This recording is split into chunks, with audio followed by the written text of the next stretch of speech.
everyone. Today we'll be looking at the atomic structures of elements 11 to 20.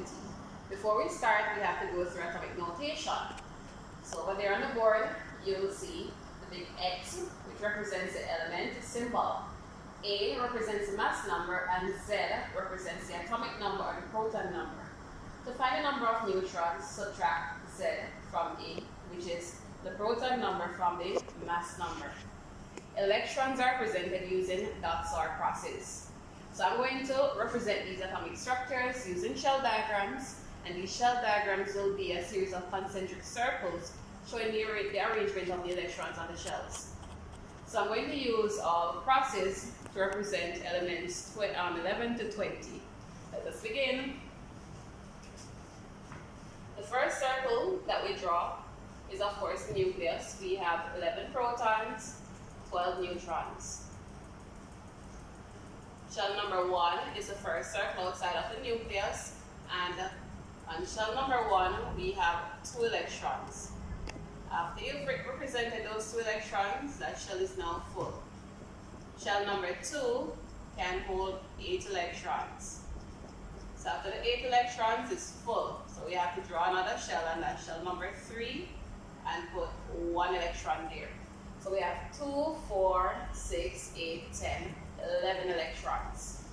Moving on to element number 12, magnesium. So we have 12 protons, 12 neutrons. I hope that you're drawing these atomic structures with me, So the first shell outside of the nucleus is shell number 1. We have 2 electrons there. The second shell would have 8 electrons, so 2, 4, 6, 8. And the third shell now would have 2 electrons. 1, 2. So we have 13 protons and 14 neutrons. The first circle is, of course, the nucleus. The second circle is shell number 1 with 2 electrons. Shell number 2 has 8 electrons, so that's 2, 4, 6, 8. And shell number 3 has 3 electrons. 1, 2, 3. Element 14 is silicon. So we have 14 protons, 14 neutrons. Shell number 1 has 2 electrons. Shell number 2 has 8 electrons. And shell number 3 has 4 electrons.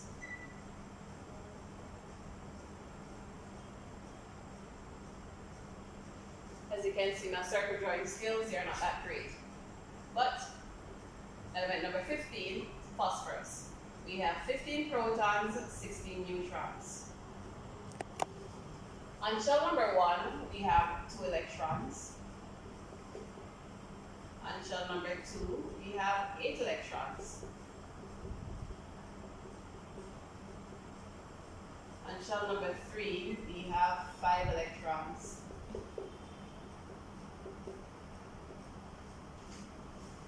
We're now going to do element 16, which is sulfur. This element is actually quite toxic to some microbes. We have 16 protons, 16 neutrons. So it's oftentimes used to kill fungus. So if you get a skin infection, or even the plants in greenhouses, if there's a fungal infection, then what they do is just burn these sulfur candles to fumigate the greenhouses. So this element can be very toxic to fungus. Chlorine is a member of group 7. It's element number 17, and it's poisonous. So they do use it now to purify drinking water. So small quantities of it now they'll use to kill all microbes, to make the drinking water safe, of course, for consumption.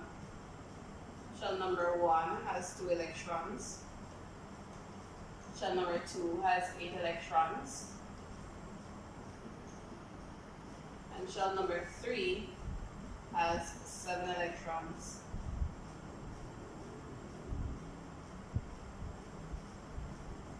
Element number 18 is this noble gas called argon. So we have 18 protons and 22 neutrons. The first shell has 2 electrons. The second shell has 8 electrons. And the third shell has 8 electrons. So shell number 2, shell number 1, and for now, shell number 3 is full. Shell number 3 can hold a maximum of 18 electrons, but at this level, you're only allowed to write 8 electrons there.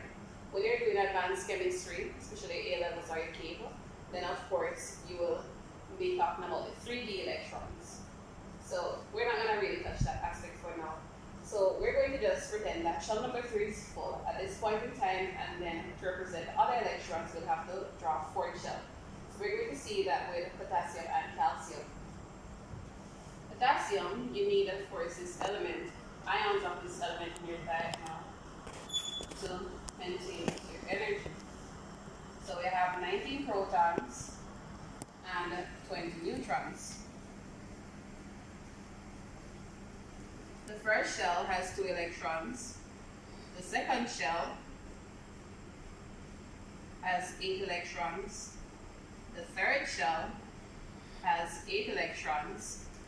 So 2 and 8, that's 10. Another 8, that's 18.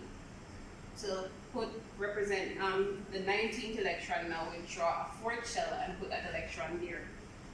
Calcium element 20, we need this one now for healthy bones and teeth.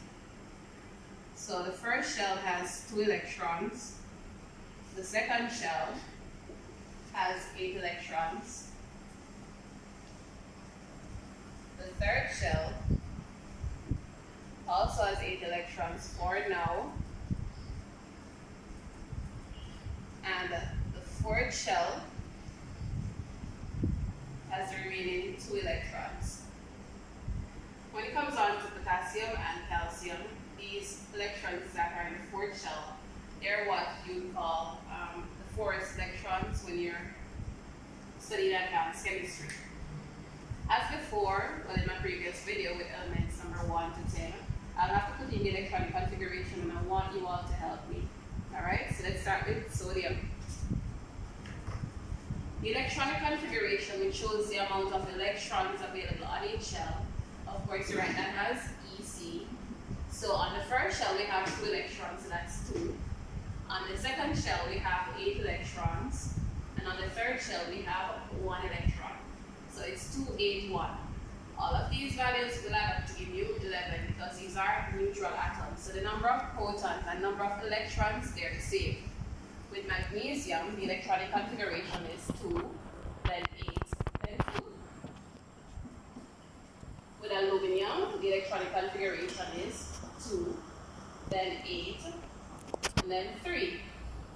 With silicon, the electronic configuration, we have 2 on the first shell, 8, and then 4.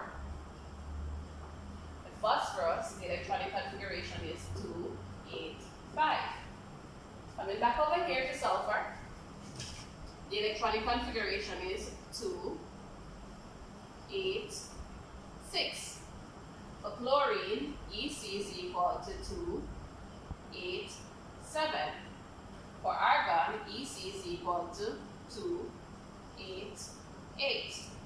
For potassium, EC is equal to 2, 8, 8, 1. For calcium, EC is equal to 2, 8, 8, 2. I must point out specific trends. If you look in the periodic table at potassium and calcium, you'll see that we have 1, 2, 3, 4. 4 values represented here represent 4 shells. So shell number 1, 2, 3, 4. They come from the inside out. So this represents 4 shells, which would indicate it's in period 4. And the last number in the electronic configuration tells you the group number. So potassium is in period 4, group 1. Look in the periodic table, you will see that. Calcium now, the electronic configuration is 2882. So we have 4 values here to indicate 4 shells. So the last value that is written, this 2, indicates that there are 2 electrons in the outer shell, and this now is in group 2. So calcium period 4, group 2. So you will see that with all of the different electronic configurations. So you've been learning science with Mrs. C. Williams Massey. See you for the next video. Bye!